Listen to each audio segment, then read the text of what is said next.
On this week's episode of Ride the Lightning, the Tesla unofficial podcast, the Model Y is already the best-selling new car in the world, but it's now also on the verge of becoming the best-selling new car in America, too. Plus, the Boring Company loop in Las Vegas might soon get Cybertrucks. There's reason for optimism for those of you outside of North America hoping to buy a Cybertruck, and more.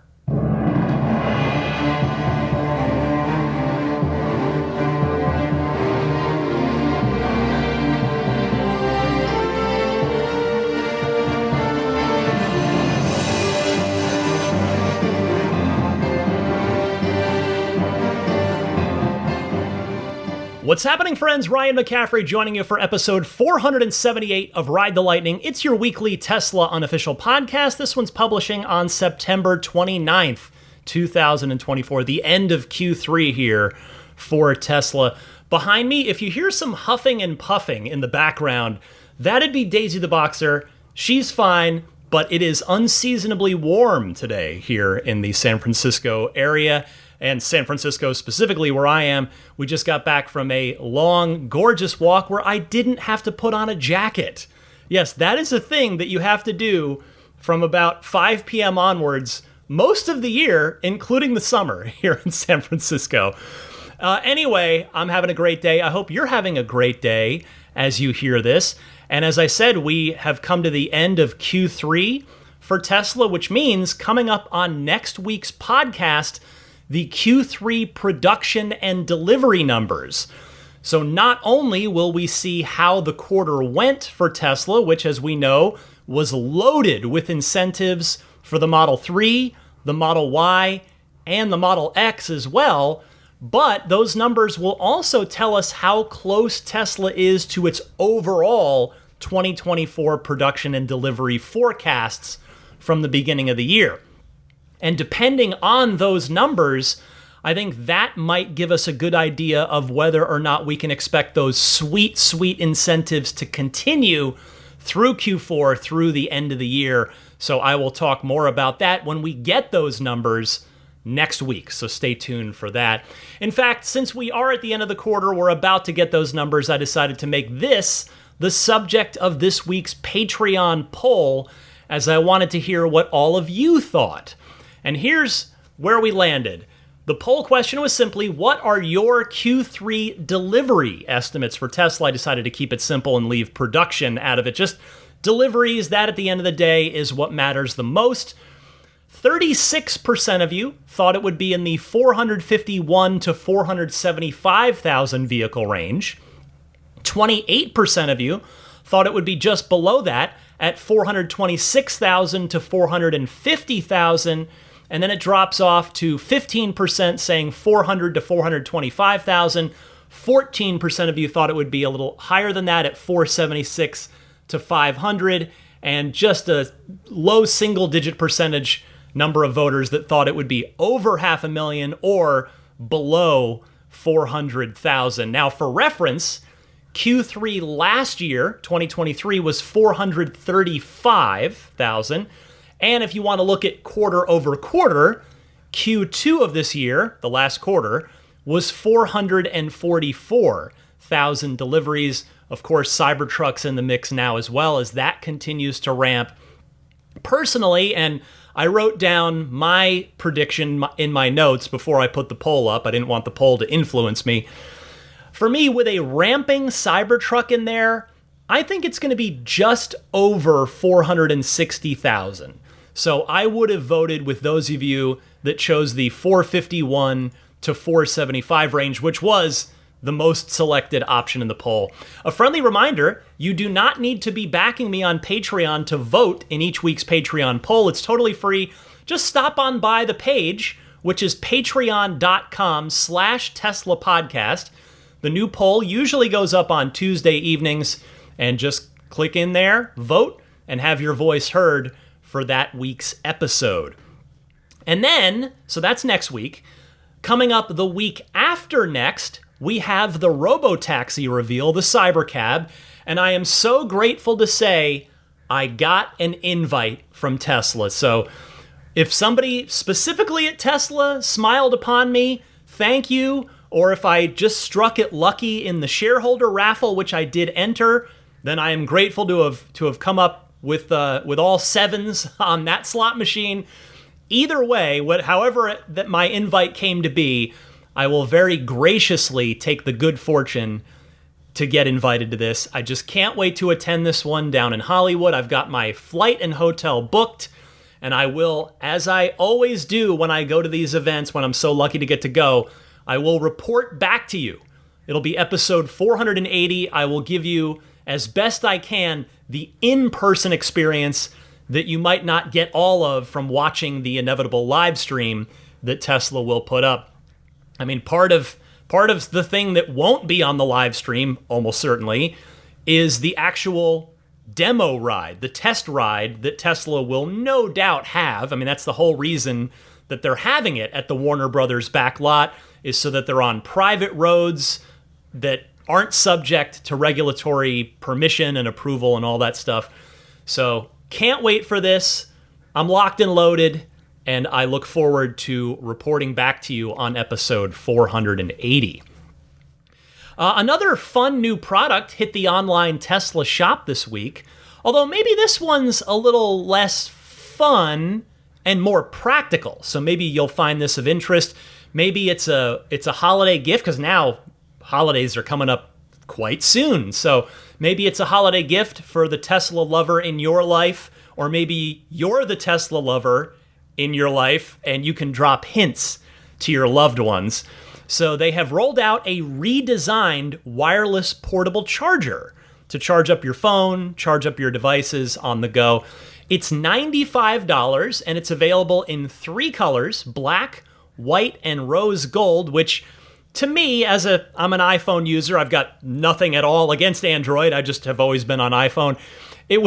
Those 3 colors would seem to suggest that Tesla is trying to match up with iPhones here, because those are 3 pretty popular iPhone colors.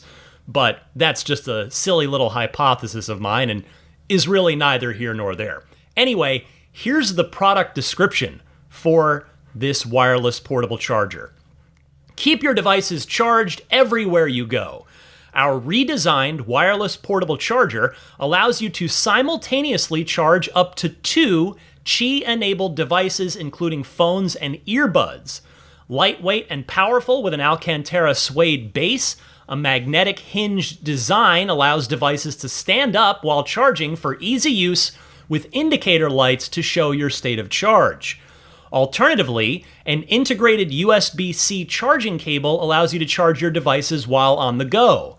Your wireless portable charger can be recharged using your Tesla's charging pad or the USB-C output. So yes, you can recharge this by setting it on your car's wireless charging pad.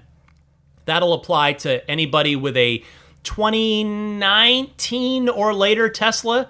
Those of us like me in the 2018 club don't have that wireless charger built in, but for probably the majority of you that have a Tesla from 2019 or newer, you can just set this thing right on your wireless charging pad in your center console to recharge it. It features a magnetic wireless charging, 5,000 milliamp battery capacity, 5 volt/3 amp maximum simultaneous output, charges up to 2 devices at once, has USB-C output and a USB-C integrated cable, and a wireless receiver for charging in your Tesla. So when I saw this go up this week, I clicked right into it because I thought, ooh, that's cool. I think I want that. I put it right in my shopping cart and I went to buy it because it is really nice. Like if you take a look at it on shop.tesla.com, it's very nice looking and it's got a couple, it's a little versatile. I like that. But then I stopped myself and I just went, wait a second. I already have a power pack for my phone. I don't really need this. It would be nice, but I don't need it. And so this time I was able to actually stop myself before buying another thing from the Tesla shop, because I had to remind myself, I'm sitting here trying to save up and make a vehicle purchase.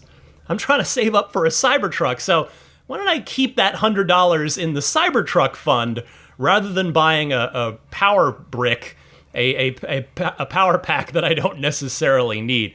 I will say, if I didn't already have a perfectly good power pack for my phone, I would have absolutely gone ahead and bought this. Now, miraculously, they did not sell out instantaneously, at least as I was going to initially order and putting the podcast together here. So, not quite sure if by the time you hear this, it will be sold out or not, but you can take a look on shop.tesla.com to see for yourself at the time you listen to this. A quick PSA, as I've been mentioning in the last few weeks, the referral program is back, and it's the best version of it yet. $1,000 off your new Tesla purchase. Congratulations to James on your new Model Y. James kindly used my referral link to get $1,000 off their purchase. And I want to mention, too, if you're considering buying a Tesla and you want to ask some questions about which Tesla or specifically which variant of a particular Tesla model might be the best for you and your family, I love talking about this stuff. Feel free to hit me up anytime on email. My email address is teslapodcast@gmail.com, on X or on Instagram, and my username is the same on both of those. It's DMC_Ryan. I am happy to help with this stuff. So again, $1,000 off. The referral link can only be used by first-time Tesla buyers. If you already have a Tesla, just make sure you order the car with the email account that your existing Tesla is already on, and then you'll just get the $1,000 loyalty discount. But if you're a first-time Tesla buyer, feel free to use my referral link to get that $1,000 off. The link is, type this into your browser, either on a desktop or on a mobile device, ts.la/Ryan73014. I'll put this in the episode description as well. From there, choose which of the 4 painted Teslas you want. This doesn't apply to Cybertruck. Choose which of those 4 cars you want, configure it, order it, and that $1,000 discount will be applied. One more PSA, and then I promise I will move on to the rest of the news this week. This is for all Patreon backers at any tier, from the $5 tier on up. I am now, starting with this episode, although ironically I'm leaving this part in so that you all hear it and and know. But starting with this episode and moving on forevermore in the future, all Patreon tiers will get ad-free episodes. I want to say a special thank you and a shout out to longtime Patreon backer Seth Capello.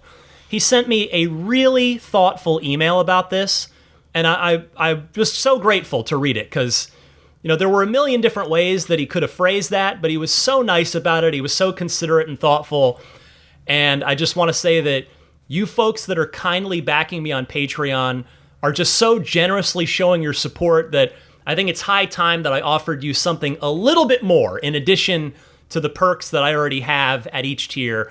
And Seth very courteously and respectfully laid out a case for ad-free episodes for Patreon backers. So I am happy to make that change right now and make that available effective immediately, starting with this episode. And I hope all of you who are kindly backing me, specifically at that $10 tier or higher, enjoyed this week's Lightning Round mini episode, which was about my 2 Tesla book ideas that I would love to be able to work on someday. So I tell you all about those in this week's Lightning Round. I think it's around 15 or 20 minutes long. There are 114 of these now. So if you would like to support the podcast, give something back to the podcast, and you want to do that $10 per month tier, you are now going to get the Lightning Round mini episodes every week, including the entire back catalog of 114 of them. You'll also get early access to each week's episode, and you'll get the ad-free episode now as well. So if that is of interest to you, I would be humbled and grateful if you would consider that pledge. To check out more information and potentially make that pledge, you can go to my Patreon page, which is found at patreon.com/Tesla Podcast. Patreon is spelled Patreon. Okay, time for this week's news. We start with the headline topic. The Tesla Model Y is now just a hair away from being the #1 best-selling vehicle in the United States. This comes via Wolf Street, a tip of the cap to Tesla tipster Sawyer Merritt. That's where I saw this. And Wolf Street writes, things have changed in 2024. The F-150, both the internal combustion engine and EV models combined, dropped to #3, actually to #4 in Q1, and picked up some share to end up at the #3 spot for the first half, says Wolf Street, compiling the data here, with a share of 2.7% behind the Toyota RAV4, just ahead of it at 2.8%, and the Tesla Model Y also at 2.8% based on registrations reported by Experian. The top 5 best-selling models in the US, according to Experian's report on registrations, and they note that a registration occurs when the new vehicle that was sold to an end user is registered at the DMV to obtain the title. The top 5, #1, Toyota RAV4. This is so far in 2024, okay? So #1, Toyota RAV4. The share in the first half of the year dropped from 2.8%, or dropped to 2.8%, from the 3.2% in Q1, just a hair ahead of Tesla's Model Y. #2, naturally the Model Y. Their share rose to 2.8%, its highest share ever, up from 2.6% in Q1, a hair away, the aforementioned hair away from being, they like that turn of phrase, I guess, at Wolf Street. I mean, wolves have hair. I guess that makes sense. A hair away from being the #1 best-selling model in the US. #3, the Ford F-150 regained share to 2.7% after having dropped to #4 in Q1 with a share of 2.4%. In Q3 of 2023, it was still #1 ahead of the Model Y, which was at 2.5%, but its share had already dropped to 3%. #4, the Honda CR-V maintained its share of 2.5% of these new registrations, coming in head-to-head with the next pickup in line, the Chevy Silverado 1500, which is #5. It regained share from the drop-off in prior quarters, and at 2.5%, was back where it had been in Q1 of 2023. So, they mention that meanwhile, EV market share grew to a record 9% in Q2, that's April through June, up from 8.1% a year ago. This category covers battery electric vehicles only and does not include hybrids and plug-in hybrids. So that's even more notable here. That's good news. And they continue to eat market share from ICE vehicles despite the ridiculous clickbait media coverage of declining demand for EVs. Thank you to Wolf Street. Well, for my part, I am surprised that the F-150's fallen off, but as the article noted in a snippet that I didn't read to you, expensive trucks aren't moving off of dealer lots quite as briskly as they used to, because the full-size truck market, you can spend quite a lot of money, and I'm not trying to do a holier-than-thou thing here, because guess what? As of today, the Tesla Cybertruck is still a 6-figure vehicle, so not trying to punch down here, because it's very much not punching down. It's punching right at the same level, effectively, in a lot of ways. But anyway, the question: will the Model Y indeed take the crown for best-selling car in the United States this year? It's absolutely in play, as you heard from that data. It's effectively neck and neck through the first half of the year. And if it did, boy, would it be an incredible achievement. I mean, it's certainly, is it as big as best-selling new car in the world, which it achieved last year and is likely to repeat this year? Well, maybe not, because the world is bigger than America. But in its own way, I would argue that maybe it is just as significant, since Americans culturally don't seem quite as accepting in a widespread general way of electric vehicles as, say, Europeans are, for instance. Like, take Norway, which we're going to hear about in a second. Norway has completely embraced electric vehicles. in a way that I think it's not even subjective, it's objectively very different of a cultural acceptance than here in America at this moment in time. Now, hopefully the United States will one day get to where Norway is now. But for now, that's my point here, is that culturally, America is not quite as welcoming on a collective basis of electric vehicles. And so if the Model Y is able to take that number one slot, even if it's by a hair, then I think that will be remarkably significant, really notable, and a heck of an achievement here. Also, if the Model Y takes down the F-150 and the RAV4 here, I mean, that's just a lot of history as well. The Model Y, I mean, the Y is 4 years old. Okay, 4.5.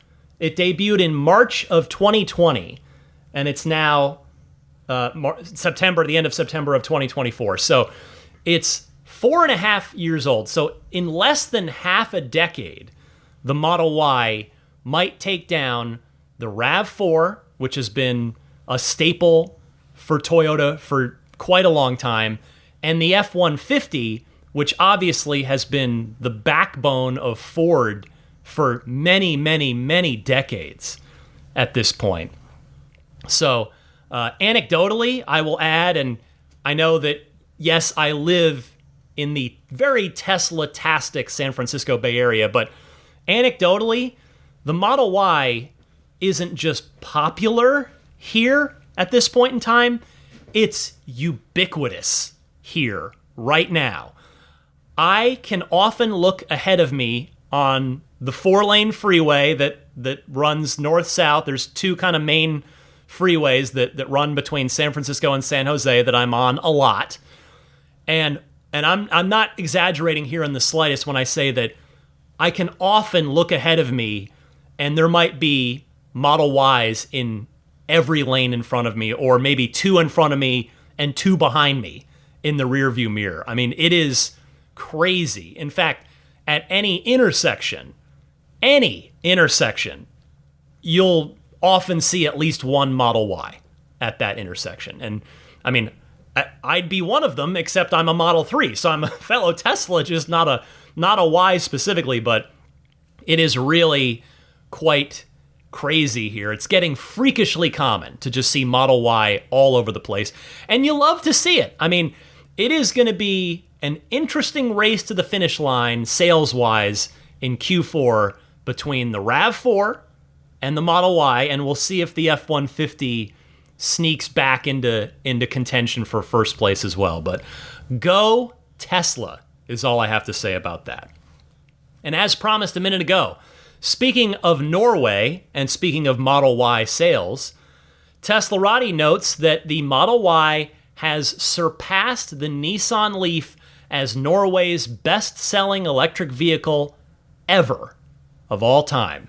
Sales and registration figures show the Model Y has surpassed the Nissan Leaf according to Electric Drives. The Model Y has already sold just under 60,000 vehicles since it was first offered in Norway, 59,775, surpassing the Nissan Leaf, which was at 58,860 as of September. And while I will add that number certainly is probably not a gigantic one to those of us in the US, this is relevant because the Y, again, as I was mentioning a few minutes ago, in comparison to the RAV4 and the F-150, the Y is far newer than the Leaf by quite a lot, and not to mention quite a bit more expensive than the Leaf as well. And I also think that this is notable, at least in my humble opinion, because as I mentioned, Norway is the most EV progressive country in the world.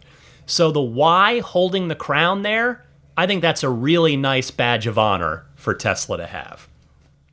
Staying on the topic of the Model Y, and I want to apologize, to all of you that I missed this story recently, but Reuters, who, in my estimation, and I don't think it's really a subjective thing, I think it's pretty objective, Reuters has been pretty dead on with a lot of Tesla scoops over the years. Reuters reports that Tesla's planning a 6-seat Model Y variant, Reuters says Tesla plans to produce a 6-seat variant of its Model Y car in China starting in late 2025, two people with direct knowledge of the matter said, as the U.S. automaker strives to increase the appeal of its best-selling yet aging electric vehicle. Tesla has asked suppliers to prepare accordingly for a double-digit increase of Model Y output at its Shanghai factory, said one of the people who declined to be named as the plan is not public.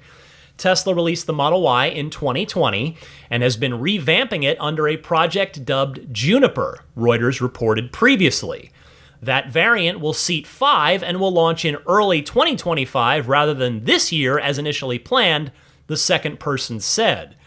The addition of a 6-seater variant underscores pressure in China from domestic rivals, whereas in the US, Tesla is prioritizing self-driving technology and Robotaxi development. Those rivals have unveiled at least 4 Model Y competitors this year, including the Onvo L60 from NIO and 7X from Zeekr, with roomier interiors and at prices lower than those of flagship models. The Model Y crossover is the best-selling car in China among all power types, with January to June sales of 207,800 vehicles, though the Seagull sedan from BYD is catching up. Thank you to Reuters for that. And boy, a 6-seat Model Y is very interesting because we know usually what Tesla does in China ends up making its way over here some months later. But I don't think there's any question whatsoever that a 6-seat Y would absolutely cannibalize sales of the 6-seat Model X, Unless, what if that's the plan? I mean, S and X sales, as much as it pains me to say because they're such great cars, I mean, again, you've heard me say, just my opinion, I believe the Model S Plaid is the best overall car in the entire world. When you factor in safety, price, performance, utility, all of it together. Because I know some people might say, well, the Lucid Air Sapphire has even better performance numbers than the Plaid does. Well, it also costs almost 3 times as much money. Anyway, S and X are amazing cars. So what if a 6-seat Model Y is something that Tesla is totally okay with having cannibalized Model X sales? Though the S and X sales, as I started to say, they have been struggling. So maybe Tesla's willing to do this if it will boost Model Y sales enough to compensate for the loss of Model X sales. And again, this is not happening for another year yet, which means this is going to be a 6-seat Juniper, whatever Juniper is. And those early covered up units have been running around Palo Alto. I've told you about those on recent episodes. So Tesla's prepping for it, but this is a year away, at least in China, and then it could be a year and a quarter away here in the US. If it comes to the US at all, there's no guarantee, but history says that it will follow in the United States after Giga Shanghai introduces it. So we'll see. We shall see. Also, again, it's just a long time away. So I wouldn't necessarily stop any immediate buying decision that you might be making. If you can wait a year or potentially up to even 18 months and a 6-seat Y is of interest to you, by all means. I think it's reasonable to plan on that, but just don't hold me to it if for some reason the 6-seat Y never makes it to the United States. But what we know for sure is Project Juniper, aka the Model Y refresh, whenever this 6-seat variant comes out, it will have been out for the better part of a year. So I just can't wait to see this, whether or not it comes over, because it should add some nice utility to the Model Y third row. A friend of mine, Michael, he's got a 7-seat Model Y, and it's the third row is really tight. I mean, if you're a kid, you can fit back there. If you're anything past that, meaning a teenager or adult, you are not fitting in the third row of a 7-seat Model Y in any way that you'd want to stay for more than a few minutes on a short ride somewhere. So, also, another thing I would be curious about is the 6-seat Model X has the second row seats on the fancy pedestals. Well, there's no way that a 6-seat Y would have that as well. So I'll just be curious how the second row, those two second row seats are physically installed, what they look like, how luxurious or not they look and they are. But I'm very, very curious about this. I think a 6-seat Model Y would make a lot of families really, really happy. I think that could be a big thing, and that's another reason why I'm confident that it will come to the U.S. Not just the fact that history tells us it almost certainly will, but I think a lot of American families, North American families, would want to take advantage of that 6-seat Y.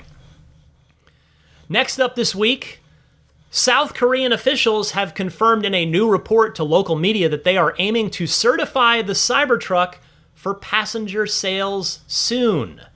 Saw this on Teslarati, who writes, a report from Blotter, a South Korean media outlet, states a Cybertruck is in the hands of the Korea Transportation Safety Authority, aka KATRI, K-A-T-R-I.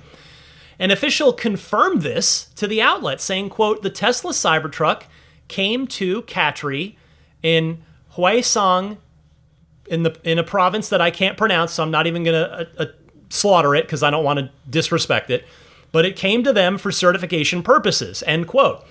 The official said Tesla sent the unit to them directly, quote, KATRI receives various vehicles for certification, including vehicles imported directly by individuals or companies, but in the case of the Cybertruck, the seller, parentheses Tesla, is in the process of receiving certification directly, end quote.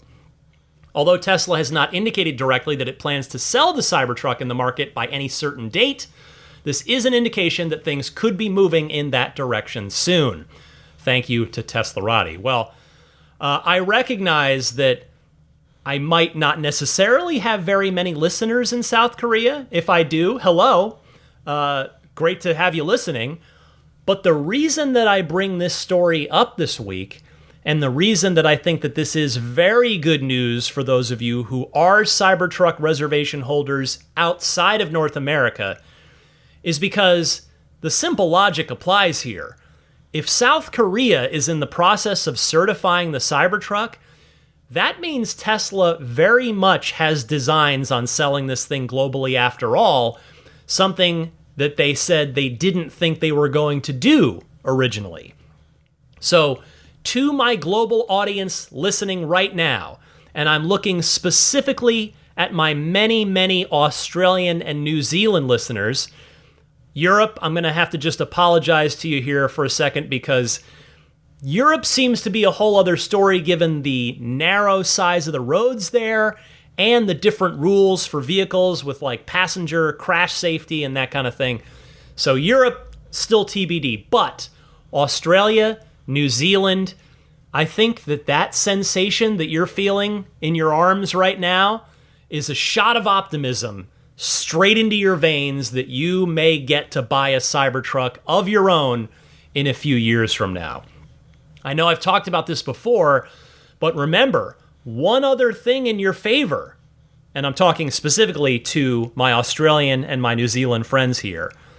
With steer-by-wire, there is obviously no steering column running from the dashboard through the firewall to the wheels, so that means there might not be any serious structural changes needed in the frame or the underbody in order for Tesla to produce a right-hand drive version of the Cybertruck for the Australian and New Zealand markets. As I said, I do think it's going to be a few years if indeed this happens, but boy oh boy, this sure seems like a good sign. All right, before I continue with this week's Tesla news, let me tell you about a couple friends of the podcast, starting with Climatize. This week's episode of Ride the Lightning is sponsored by Climatize. It's probably safe to say that most of you support cleaner energy, whether it's the Tesla in your garage, the solar panels on your roof, either, both. I certainly support that. So does Climatize. They are an investment platform that allows you to fund renewable energy projects across the U.S. while potentially earning up to 10% annually. If you'd like to learn more about the offerings on their platform, please go to climatize.earth. And if you choose to invest through Climatize, know that it is open to anyone who has a U.S. bank account and is over the age of 18. You can get started with as little as $10, and there are 0 investor fees. If this sounds like something you might want to get involved in, Climatize is offering a $25 investment credit to Ride the Lightning listeners. Go to climatize.earth and use code TESLA1 to get $25 in investment credit once you complete the onboarding process. I did my research on these guys, as I've been telling you the last few weeks. I really was impressed. They were a finalist in Fast Company's 2024 World Changing Ideas Awards, specifically in the impact investing category. So check them out, but kindly remember that I am obviously not a financial advisor, so this is not a solicitation to invest, and all investments carry risk, so please consult with a professional before making any financial decisions. Thank you, Climatize. And then, of course, my friends at Accelerate Auto and their XCare extended warranty option. Tesla offers their own extended plan. It's only one thing. You can't customize it. It's 2 years, 25,000 miles, and you have to buy it before your original factory warranty expires. The thing I love about XCare is that they cover everything Tesla does and a lot more, but they don't have those stipulations. You can go up to 10 years, up to 125,000 miles, and they not only offer the same $100 deductible and 24/7 roadside assistance that Tesla does, XCare also offers rental reimbursement and trip interruption coverage. So, as I've mentioned to you here and there, I've got a 3-year, 40,000-mile extension on my warranty, courtesy of XCare. So that's what made sense for me. If you want to go more, you want to go less, you want to cover the battery and drivetrain in addition to the rest of the car, or if you want to just purchase a battery and drivetrain XCare policy, you can do that. So check them out and see which plan is right for you. Go to accelerateauto.com/xcare. That's XCELERATEAUTO.com/XCARE. And don't forget to use the discount code LIGHTNING for $100 off your purchase. Okay, back to the Tesla news this week because there are a couple more stories to tell you about. The first of them is this. The Boring Company loop in downtown Las Vegas looks like it's going to get more fun and fairly soon, as the Cybertruck is set to play a critical role in the expansion of the Boring Company's Vegas loop. This comes straight from Steve Hill, the president and CEO of the Las Vegas Convention and Visitors Authority. Another tip of the cap goes to Teslarati, where I saw this story, and they write, "The Vegas Loop is the Boring Company's underground public transportation solution in Las Vegas, connecting various hotspots around the Strip and offering express rides to visitors and residents for an affordable price. All the rides are in Tesla vehicles that operate in the loop exclusively and autonomously. But as the loop continues to expand, more Tesla vehicles, apart from the Model 3 and Model Y that are currently mainstays in the operation, will begin to see an expanded role. Enter the Tesla Cybertruck. As the loop will eventually have a stop at the Harry Reid International Airport, there is one thing that comes to mind: luggage. With groups of a few people, the Model 3 and Model Y might not be large enough to accommodate the number of bags that visitors could bring. Hill believes this is where the Cybertruck could be the answer, and this quote comes via the Las Vegas Review-Journal. As we look at going to the airport dealing with luggage matters, Cybertrucks are huge inside. They've got a great bed with basically a shutter that closes over the bed of the truck, so it makes it really easy for families and groups that are traveling together. But because that Cybertruck is available, it just expands the options and makes it much more convenient for those who need that luggage space, end quote. Well, not only does the Cybertruck make sense for practical reasons, but guess what? It's also going to be a draw for the loop itself. Because if you're at the airport, you've flown in, and you're going to stay on the Strip, which again is eventually where the loop is going to go. Airport, Strip, all the hot spots in Las Vegas. Why take an Uber where you probably have a, seriously, less than 1% chance of getting a Cybertruck as the car that picks you up, even if you specifically select the Uber Green?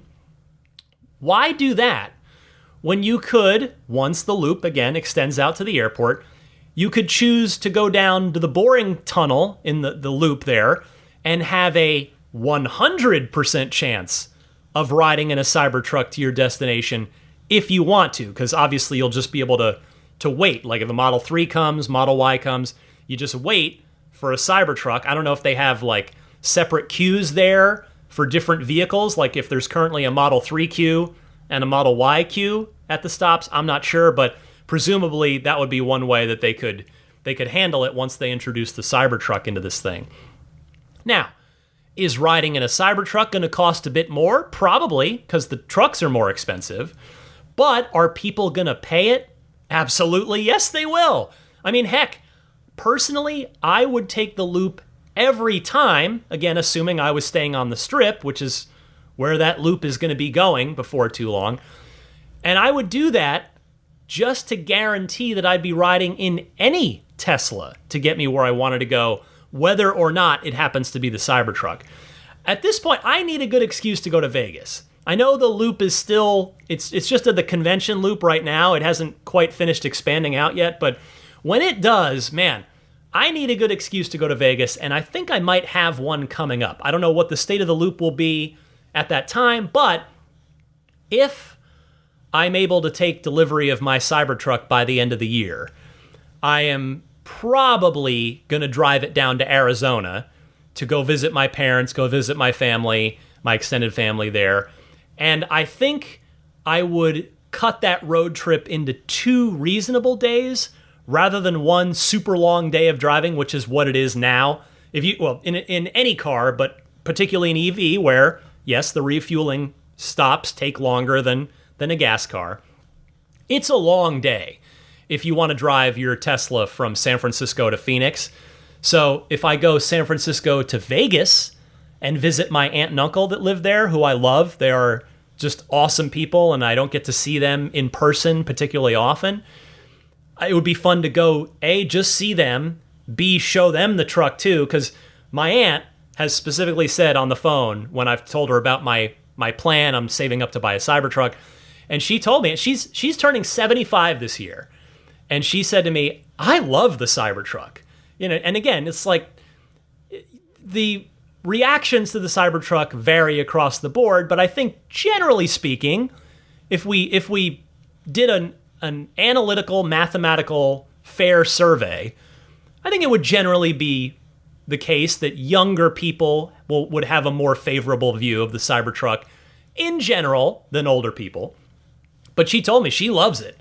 She loves it. So that is a long-winded, off-topic personal anecdote, which I can end right now. But that would give me a good reason to head on down to Vegas and check out the boring loop while I'm down there. So we'll see if that works out. If it does, I'm definitely going to go visit that loop. And the final news story that I've got ready to go for you this week is this one. Tesla's still doing its quarterly community votes on where the next supercharger locations should go. I want to read you the winners for Q3 that just got announced this week.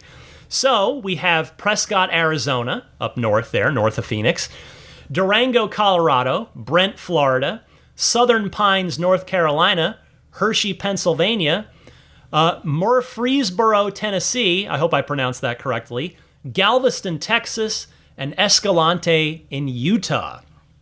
Up in Canada, Lake Louise in Alberta, and Saint-Sauveur, I hope I pronounced that correctly, in Quebec. And then a handful of sites in Europe, including one in Croatia, the Czech Republic, Italy, Poland, and the UK.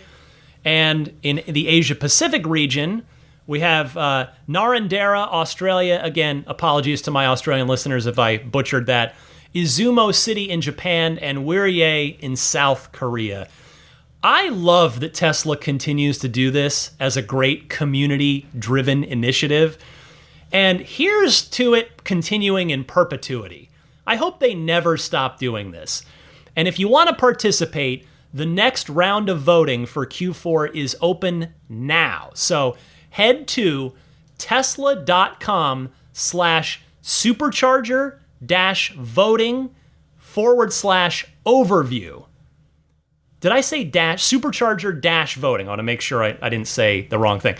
Tesla.com/supercharger-voting/overview in order to nominate a location and vote. All right, that is everything I've got for you in another fun week of Tesla news, but I've got some of your Ride the Lightning phone calls teed up and ready to go right after this. Hi, this is Franz von Holzhausen, and you're listening to Ride the Lightning with Ryan McCaffrey, the Tesla unofficial podcast. Thanks for sticking around, and welcome to the Ride the Lightning hotline. It is your chance to call in and potentially be featured here on the podcast. If you've got a Tesla-related question, comment, or discussion topic, I welcome and invite you to call in. There are two easy ways to call in. The first one is to use your smartphone's built-in voice recording software. Just record your question. I kindly ask that you keep it to 90 seconds or less so that I can get to as many callers each week as possible. Email that file to me at teslapodcast@gmail.com. Or you can just dial up and leave a message on the Ride the Lightning hotline. That's a toll-free number. Call it anytime you like. The number is 1-888-989-8752. Again, that's 1-888-989-TSLA. And if you know someone special with an upcoming birthday, anniversary, graduation, or some other special occasion, you can give them a unique gift of recorded voices from friends and family telling them why they're special. The recordings can be podcasted or put onto a keepsake. Visit lifeonrecord.com to learn more. Here's Kathy from North Carolina to kick us off. Hi, Ryan. Kathy from North Carolina. Just wanted to make a comment about the yoke steering wheels. I have a Model S, was having a little bit of play in the steering that needed to be adjusted. So I asked at the service center, go ahead and replace that yoke with the new one that has the horn in the center. Only to find, if I did that, it would cost $1,800 since it was not peeling. In my opinion, having the horn in the center is a safety issue and should definitely be caused to replace at no charge, certainly over the peeling exterior complaint that people have had. I'd like to know what other people think about this. Isn't this a safety issue? Hi, Kathy. I think there's a legitimate case to be made for exactly what you're saying. I mean, I understand there's a business side to it for Tesla. They produced tens of thousands of new S's and X's with the original version of the yoke that has the horn off to the upper right side there as a capacitive touch button. So it would cost quite a lot of money to replace them all. But realistically, not nearly every owner would request it. Not even close. In fact, most owners, I would argue, the ones who aren't super plugged into the Tesla community like all of us are, would probably never really notice or, I suspect, even be bothered by it. They just drive their car and it is what it is. But I do think that you can make a genuine argument that, hey, this is a legit safety concern here. Now, the only thing, unfortunately, I wish I had a better suggestion or better call to action for you here, Kathy, but the only thing I can morbidly hope for you is that your yoke starts peeling inside of the warranty period so that then Tesla has to replace it under warranty. So I guess in a weird, twisted way, good luck, I guess. Thank you so much for calling. Next up, here's David from Casa Grande, Arizona. Hi, Ryan. David from Casa Grande, Arizona. Calling in response to Christy from Austin's question regarding driver profiles and the seating positions not syncing up correctly. I've run into this issue with Tesla owners when I take my vehicle in for service, and what worked for me is doing a driver seat calibration in the service menu, and then after that, it was able to sync up correctly every time after that. So something to try. Hope it works. Thank you. Bye. David, thank you very much for this constructive suggestion.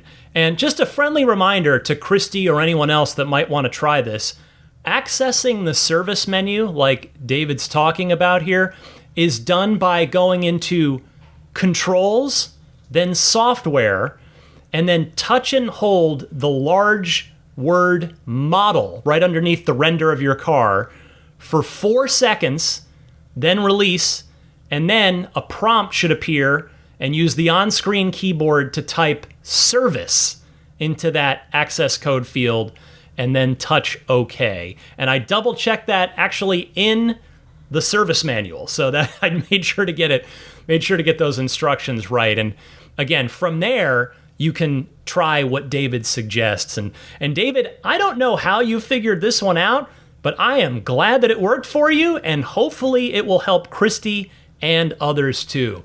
Cheers, David. Appreciate the call. I've got time for one more caller this week. It's going to be Greg from Florida. Hey, Ryan. Greg from Florida. Appreciate your fair and honest Tesla news and information you provide. I had a 2018 Model 3 rear-wheel drive. I just traded that in for a 2024 Model 3. Now I got the rear-wheel drive again. Like I heard on your podcast, the ride and the noise are much improved. That's the main reason I traded it in. The ventilated seats and the powered trunk are nice improvements too. But I have noticed a few things that were downgraded from the 2018. The brake calipers inside the wheels are not as nicely polished. There's no carpet floor mats or center console trays that are included.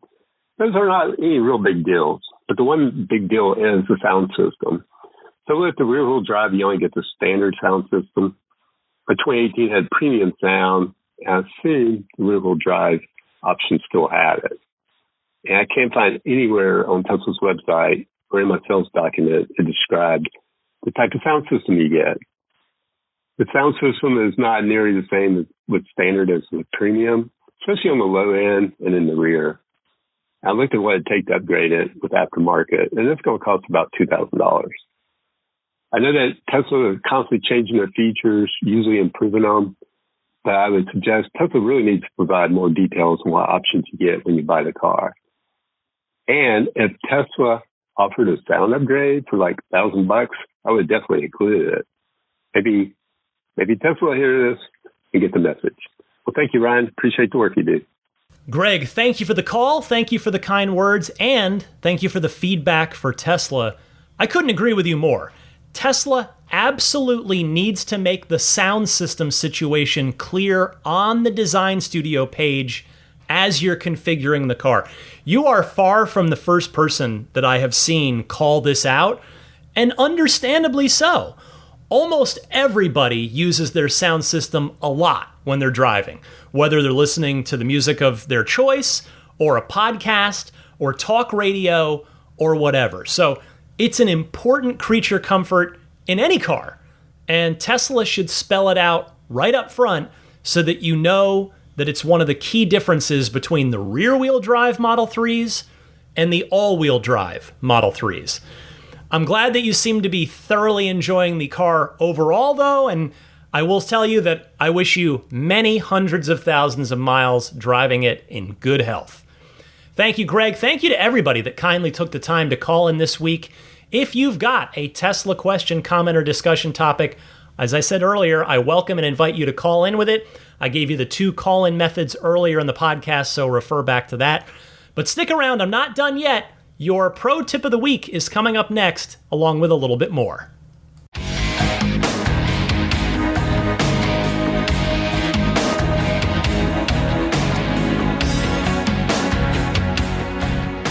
As for what's happening with me and my car, well, last weekend I had a great birthday weekend, which I'm so grateful for. I did go for a nice drive through the twisty roads in the woods on what was a beautiful day last Sunday. Birthday was Friday, and we turned it into a whole fun weekend of food and driving and family time.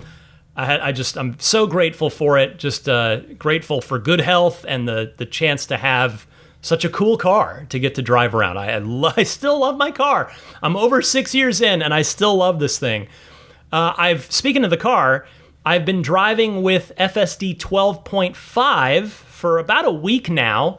12.5.2 I think I had for most of the week, and then I just got 12.5.4 yesterday, and I have not had a chance to try that out at all. Now, the difference is 12.5.4 has actual Smart Summon, which I'm personally, as I said, when it first started rolling out, and I talked about it on the podcast a week or two ago, I am not in a hurry to try that one out for myself. I'm gonna let a sample size get built up by the community before I feel confident enough in it to not hit anything or curb a wheel or something to try it out again. But for me, the bigger piece of 12.5.4 is sunglasses. You can do hands-free with sunglasses on. So again, been driving 12.5.2 for most of the week and got to try that out at night. And I had one foggy morning where it wasn't so bright that I needed sunglasses. And I have to say, it was pretty cool to be able to just sit there looking forward and monitoring the road and not having to do anything, not having to keep a hand, with some torque on the wheel, nothing. But what I will say from 12.5.2, what I really liked was the fixing of a particular bug in my neck of the woods near the San Francisco airport, where if you're heading south on the freeway, the 101 freeway towards the airport, there is a frontage road that runs parallel to the freeway, and the frontage road goes into the airport, and it has these giant 45-mile-an-hour speed limit signs posted on either side of it at one point, which before this version, FSD used to always pick up on the freeway side and drop me down from my 72 mile an hour which I had set via my preferred 11% offset setting in a 65 mile an hour zone, and it would drop me to 60. Really, really not good, super annoying, especially because traffic is still very much moving much faster than that, as it should be, because the limit's not 45, it's 65. And also not a good thing if somebody's behind me, because they probably think I'm brake checking them when FSD decides to just slow down all of a sudden. So I'm very, very happy that has been solved. I've driven by that same spot a million times already over the last week, and it is not done it once. So love that. And on a more general, applicable to everyone note, I've noticed that it does seem like the car won't always drop your speed down on the freeway, even if the posted speed limit on your actual road, not a frontage road to the side, but if your posted speed limit drops, the car used to drop every time. Now it would do it would turn the speed blue, and it would do the keeping up with traffic thing before it gradually slowed down. But it seems to not be doing that now. It seems like it's just keeping you at the already set speed, even if the speed limit goes down, which I like because, again, traffic is not slowing down. Oh, and I guess the other thing about my car this week I can tell you about is I got my Tesla puddle lights in the mail, aka the projection lights. Now I just have to install them, which maybe I'll try to do this weekend. Hey, real quick, how about an entertainment recommendation for you? This just came out. I'm just getting into it, but already loving it. New 2D Zelda game for the Nintendo Switch, The Legend of Zelda, Echoes of Wisdom. You play as Zelda in this one, and you're not simply running around with a sword and shield the way you do in all the other Zelda games where you play as Link. Instead, you have this sort of magic wand thing that can clone anything that you encounter. So you're using all these objects that you can cast, basically, and bring into the world to navigate around and solve puzzles. So if there's like a little canyon you have to get over, and you've already encountered a bed that you can learn to clone, you can make a little bridge out of beds. So I'm just getting started on it. IGN gave it a 9 out of 10. I did not review it, but I'm really looking forward to this one, and I'm having a great time with it so far. So if you're a Zelda fan, you're probably going to want to check out The Legend of Zelda Echoes of Wisdom for the Nintendo Switch. Time for a pro tip of the week. It comes from Michael in LA. Go ahead, Michael. Hey Ryan, Mike in Los Angeles with a pro tip / word of caution to anybody with an early Model S, 2012 to probably 2016 and a half with the original black nose cone. I recently drove my Model S 85D 2015 year all the way up from Southern California all the way up to Alaska. Great trip, by the way. That's maybe a conversation for another time. But at one point, I had to stop at a campground for charging because the charging wasn't really available around the area that it was, and I needed the charge. So I stopped at the campground, and I put my car in camp mode so I can keep the climate going overnight while it was charging. And just as a little extra security, I tapped the lock icon on the center's console to keep me locked safe and sound inside my car while I slept. In the morning, I woke up. I was in the passenger seat. I slept in the passenger seat, and I opened the door, and I got out of the car, closed the door behind me, and went to the trunk to try and get my clothes for the day so I can change. Much to my dismay, the car was still locked. I had managed to lock myself out of a Tesla, which I thought was probably nearly impossible to do. My key fob is in the center console, as is my phone. So I had no access to my key fob, no access to my phone.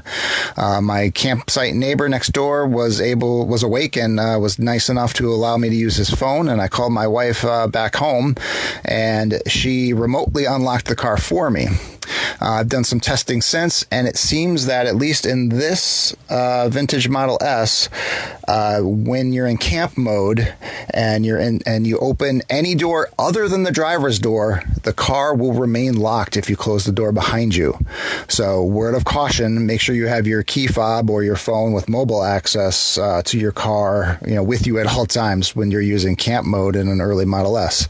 I tried to reproduce the problem on my wife's 2018 Model 3 mid-range, and that is not an issue. The car will unlock no matter which door I open from the inside.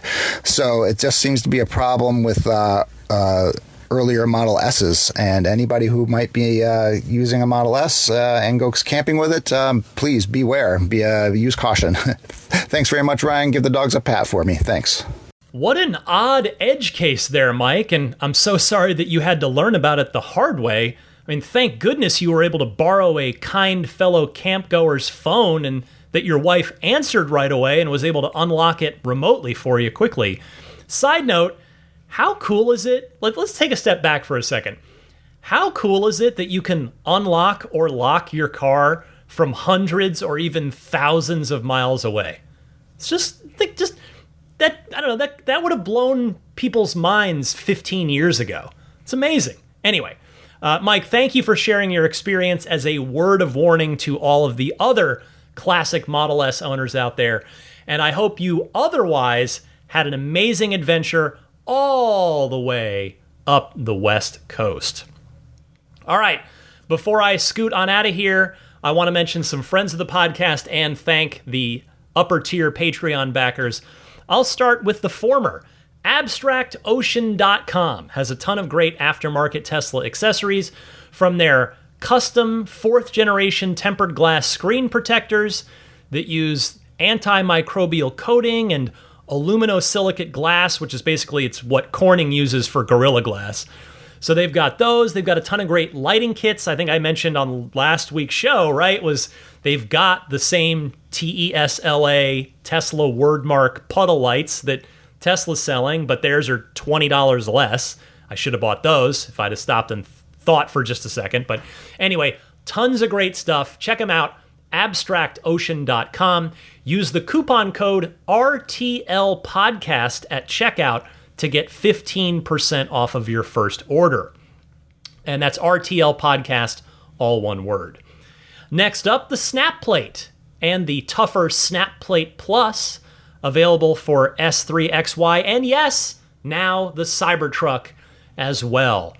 Don't forget that they also offer a discount code to Ride the Lightning listeners. So the website to go to, first and foremost, is everyamp.com/RTL.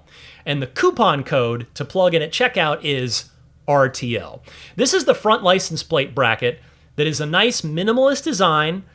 It snaps on and off in seconds, but when it's on there, it is secure. It's not going anywhere. Maybe you want to take it off for detailing your car, bringing it to a car show, Cars and Coffee, something like that. Maybe you want to put it on if you're going to be parked at a parking meter or going through a toll booth or over a bridge or something.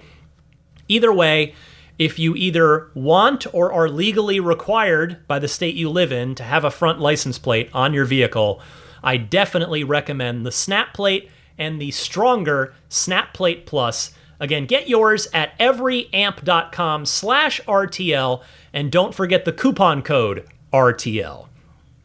If you're considering solar for your home or business, I humbly suggest that you keep budgetsafesolar.com on your short list. That's who I went with. Worked out great. Tesla didn't work out for me on this one. Budget Safe Solar really did. I've been very happy with my whole setup. 20 panels crammed onto my tiny San Francisco roof, and they are the highest efficiency panels that are on the market, apparently. So they really went in and customized and worked with me to give me as much juice as I could squeeze out of the sun with my tiny roof. So check them out, budgetsafesolar.com. They do also offer the Tesla Powerwall 3 as part of the installation if you want to do that. So all I ask is that if you do proceed with an installation, please use the referral code RTL.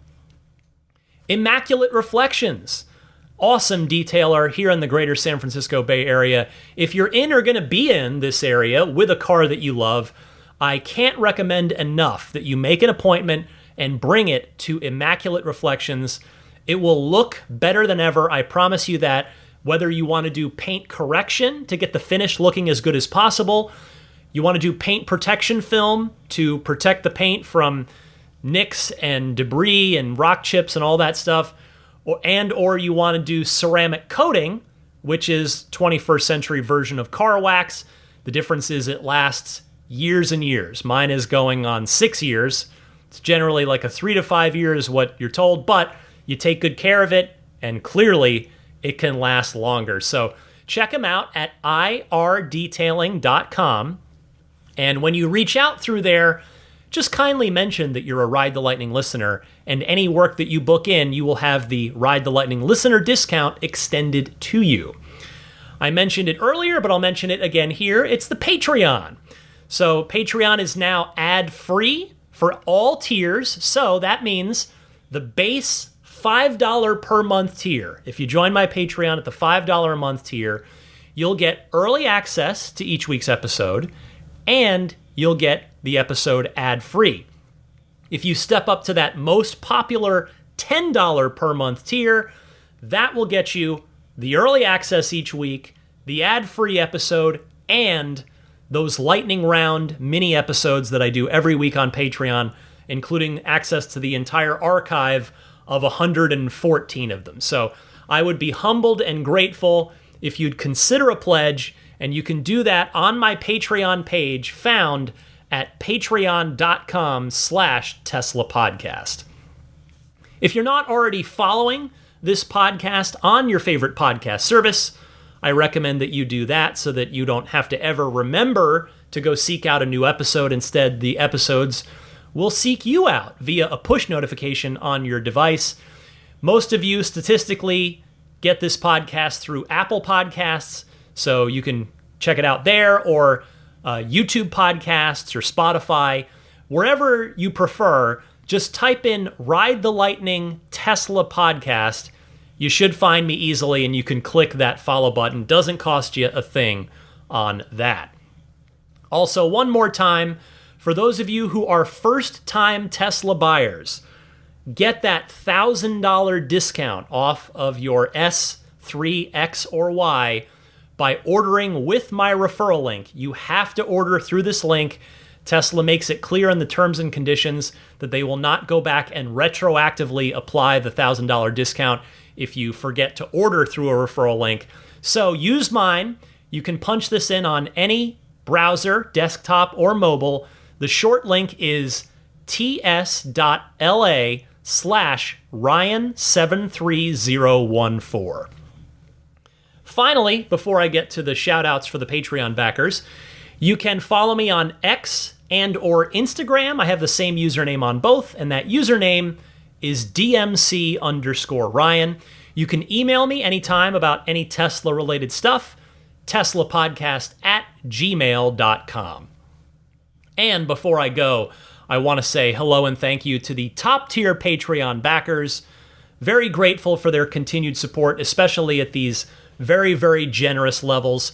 I'll start with the maximum plaid tier. Thank you to Jonathan Wales, Cameron Clark, Daniel Grummer, Seth Capello, Nick and Tony, the Galpin family, Ryan from New York City, Darren Nickel, Kaz Barnes, Brett Libano, Patrick Wisniewski, Gil Cabrera, Todd Badger, Joe Edgel, Kevin Yank, the Tesla Owners Club of San Joaquin Valley, Will Stedman, Justin Perez, Jeremy Harris, Chris Beach, Tom Mills, Corey O'Donnell, Aaron, John Cody, Joel Sapp, Paul Casarino, Richard Corley, Chris Osborne, KB, Adam Lavoie, Jason Chalukas, Travis Krenzel, Bruce Otterstein, Tom Behan, Josh Pennington, John from Cream Ridge, New Jersey, Dustin Hart, Michael Gallo, Derek Finley, Charles Clement, Adam Christie, Damon Klein, and Jeff Brown.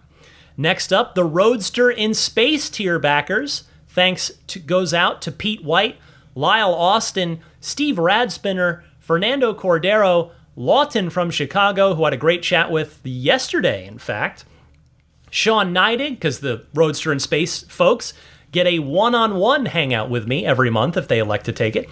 Sean Neidig, Neil Weaver, Jackson Wallace, Rolf and Jennifer Evers, Howard Anthony Smith, Victoria Iacovetto, Tesla Hitchhiker 42, Carol Weston, Robert from near Philly, Kristen Rumble, American Home Contractors, GetAmber.com, Doug Carey, and Rav. And finally, the grandfathered in plaid level supporters. Your continued support is extremely appreciated. George Cassiopo, Logan Willis, Peter Chalet, Eric Randolph, Dory and Steve Guberman, the Tesla Owners Club of Taiwan, Ron Lee, Charlie Gillespie, Jeff Angwin, Chase Cabanillas, the Lydia family, Aaron Altschul, Jared Brown, Jerome Strack, Jamie Dalton, Mike and Barbara from Louisville, Matt Nixon, the Tesla Owners Club of Wisconsin, Ish, Not Elon Musk, Peter, and the Bear Boys of Colorado. Well, that will wrap it up for another busy and fun week of Tesla news here on episode 478. Like I said at the top, the next 2 weeks are going to be super fun. Next week, production and delivery. I hope that's going to be fun. Hopefully the numbers are pretty good, but that'll be a big news topic to chew on one way or the other. And then in 2 weeks, now that I am lucky enough to have gotten an invite, I know I will be there. Good health willing, travel gods willing, I will be at the Robotaxi unveiling in Hollywood. So can't wait to tell you all about that, see what Tesla has up its sleeve. So lots of fun stuff coming up on Ride the Lightning. Thank you for sticking with me. Thank you for your time. Thank you for your attention. Neither of those two things is in ample supply, right? Like we all have a lot of things competing for our time, for our attention.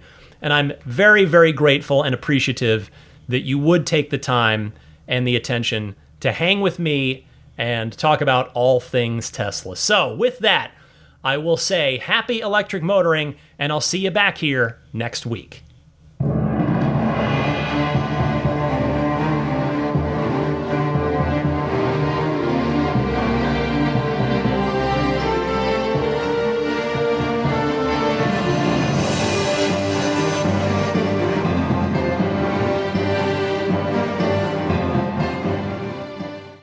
Elon Musk, people don't like Elon Musk. The guy founded PayPal and Tesla, and people are like, yeah, but he's a troll and a bad dad. I'm like, so was mine. He did nothing to fight climate change. Also, have you been in a Tesla? Have you been in a Tesla? My buddy let me drive his Tesla. I laughed out loud at how fast it went. Been clinically depressed my entire life, on dozens of medications, in a Tesla for 13 seconds, cured forever. I mean, I think a Tesla is the most fun thing you could possibly buy ever. That's what it's meant to be. Our goal is to make it's not exactly a car. It's actually a thing to maximize enjoyment. It's maximum fun.